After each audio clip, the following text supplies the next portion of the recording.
where did the guy die on your roof? He didn't die on the roof. I think he died in the building, but I'm not sure.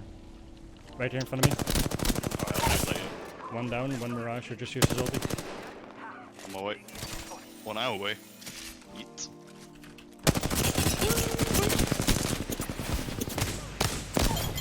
Dead God.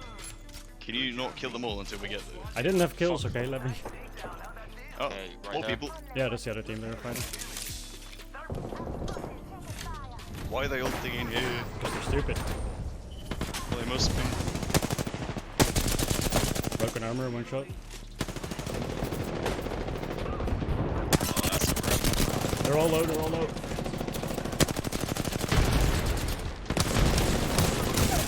One down. I'm so gonna die. Going back. We'll see you, man. 2 down. Reloading. Taking out more enemies. Keep it up. GG. Oh, wow. Good morning, Apex University. My name is Dan and I'll be your coach for today. And today we're having a look at Dingus's gameplay. He sent this in about a month ago and he said that during this game he found it to be a bit more action-packed than usual, but he noticed himself ending up on the periphery of most fights and felt like his team was doing most of the heavy lifting, which apparently is a common occurrence for him. So today we're going to be looking a little bit at your awareness and what you're focusing on to try and figure out how you can prevent situations like that. So we're seeing you hot drop in Skull Town with your team right here. Hopefully you find yourself a quick weapon, and you don't have an armor yet, but at least you have some good weapons and your teammates landed close to you, so that's very nice. You end up finding your first armor right there. As you jump out of this house, I do notice though you don't see this wraith jumping out on your left. Now, benefit of the doubt, this could be because your teammate was on your left and you thought it was her. But try and make it a habit whenever you go in or out of a building or beyond the wall, anywhere where your vision changes and the field of view opens up. I really want you to look left and right like you're crossing a street and make a mental note of where everything or anything is. If you're only responding to the sounds, you're going to miss a lot of stuff going on around you and you might be taken off guard. Right afterwards I see you going inside, so far so good, but you hear your team fighting and you decide to go check for the loot first. I don't think your focus is quite right there, and that's why you're not really aware of where the enemies are by the time you turn around. You also saw your lifeline teammate punch the wraith, so he probably doesn't have a weapon or a good weapon yet, so I really want to see you focus on working with them to kill the last 2 enemies, or at the very least be ready for them to push in towards this teammate that you downed. Now right here you take a fair bit of damage to get it down, which is nice, and you get rushed. Right after this jump I want to see you slide. You can jump even if you're not moving and then land into a slide. And here I want to see you use the doorway to heal. You back all the way off and go towards the doorway, but you only use it to reload, which doesn't really help. You could have done that here. And look at your health. You're 2v1 and your teammate is full health, so don't push this, heal up and let your teammate deal with it for now. I like that you're going for headshots here in close range. Had she hit this shotgun shot you would have been dead because you hadn't healed, so when you're backing off take that moment. And right now you know one enemy at least is still up because this guy you downed isn't dead yet, and you put your grapple on cooldown. You're about to die or you're almost dead health wise and you still decide to go for a res right here, so this is way too risky. Go for that heal first. You cannot help your teammates if you can't help yourself, so really go back, use the doorway like you did, get at least your armor back, preferably some health as well depending on how much trouble your team is in, as well as you have 2 downs right there, right? So it's only 1 enemy left and he's gonna have to show up sooner or later, so use that to your advantage and don't stand somewhere where these downed people can ping you and let him know where you are. Right, so get some really nice damage here with the wingman. I do want to mention you just put a 1x HCOG on your shotgun rather than your wingman. It doesn't really make sense to me.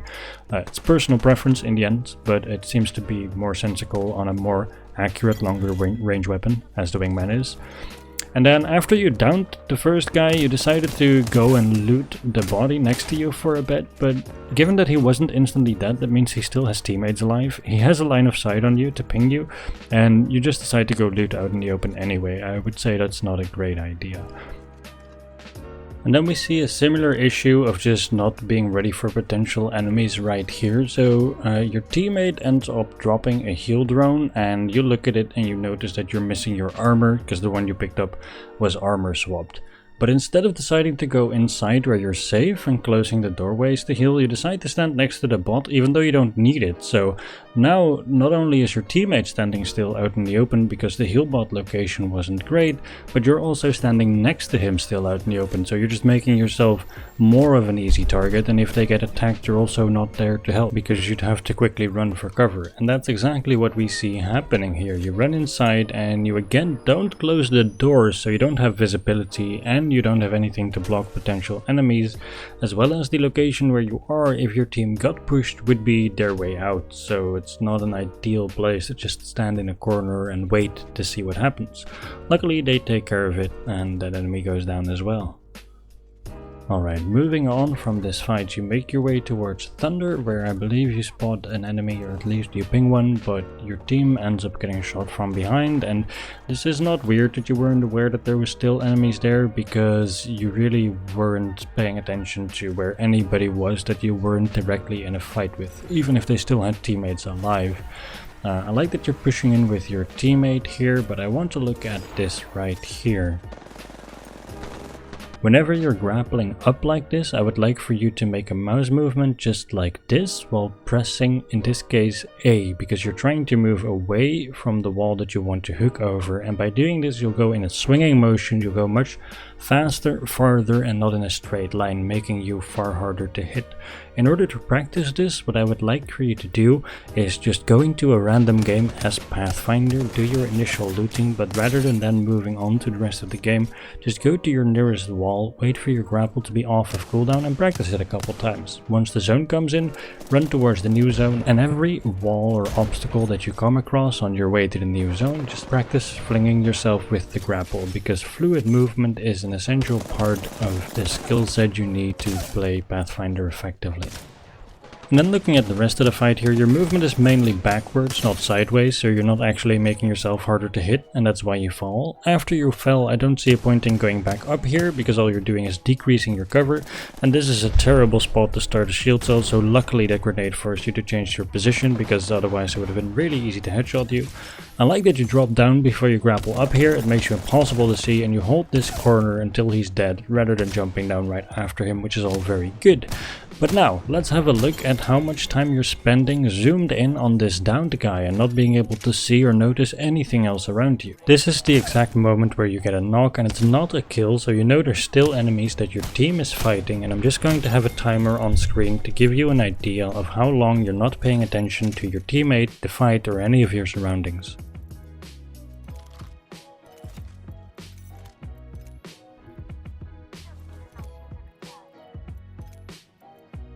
So it took 25 seconds before you even looked around you, and during all this time you gathered no information of where these enemies went or how many of them are left or how the fight went, so you're not prepared for a fight that might be upcoming. Well, they could have gotten into a great position while all of you and your teammates are stacked around one box just waiting to be grenaded or arc-started. You also didn't even seem to hear the footsteps underneath you. Instead of grappling, I'd have preferred if you climbed on top of here and had your grapple to traverse the buildings, since climbing would have been pretty much just as fast, and now your grapple is on a long cooldown while you're fighting on faraway rooftops. However, look at the position where you decide to fight for a second. With your grapple on cooldown, there's not much you can do here if the opponent takes cover on the right and your teammate is pushing up on the rooftop on the left, very likely about to get pushed or get into a fight. So I would far prefer for you to have a position where you can either punish the enemy's cover or help your teammate if he ends up getting pushed over there. After the fight, you check for the next ring location, a very useful feature that is way underutilized as Pathfinder, and you guys make your way over towards the next circle location, which is in the direction of the market side. Now as you enter the building here, you get shot from behind, so I want to see you close the door behind you, just so you only have to fight one enemy at once, and if you go down here you don't have somebody shooting you in the back, and you can block the door with your knocked body, making this fight easier to win for your team. Also, at this close range against a peacekeeper, or even just in general, you really should be hip firing. It's faster, you'll be harder to hit, and you'll be putting a lot of pressure on him. Now you do block the door here while you are downed and your teammate gets rest, that's very good.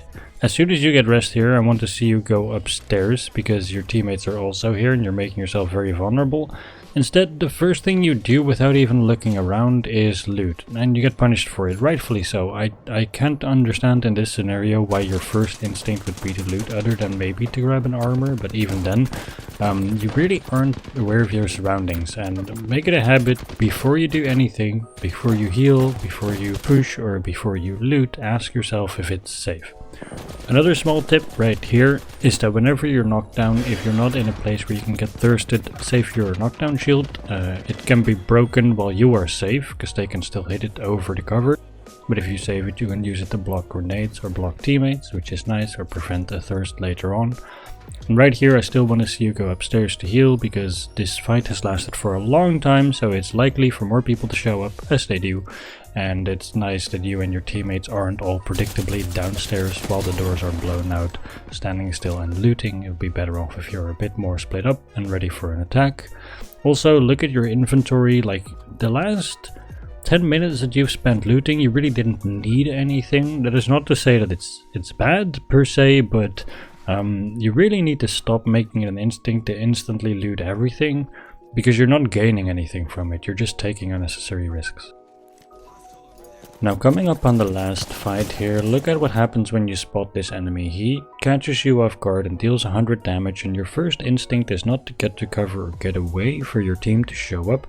And you're Pathfinder, you can get away, but it is to shoot back, and that's why you get punished for being overexposed and giving him time to get the aim punch started on you, making it pretty easy to finish you. You're also not strafing, so you're not making yourself actually harder to hit. One last thing I would like to point out right here, even though it won't directly affect your gameplay, is if you think that somebody is hacking, as you and your teammate accuse this enemy of at the end, at least try as much as possible to make sure. Take a second to spectate them and turn on your recording software when you do, so that if you report them, you can add any proof to it. Just because I've been on both sides of this, there's a video on this channel of me being accused of being a hacker when I'm not, as well as having worked in game development and spending countless man hours on reports that didn't have any proof in them, time that could have been spent fixing actual problems or banning actual hackers. So I get that he's level 5 and he killed both of you, but you guys also gave him very free kills, so it wasn't necessarily impressive even though it was fast. Could have been a player that simply has good aim. Just try to make sure, please. It's also just healthy to have the mindset to give everybody the benefit of the doubt and to focus on what you can improve rather than the things you can't influence. So that's just a last quick message from me to you. With that said, I hope this was helpful. Peace.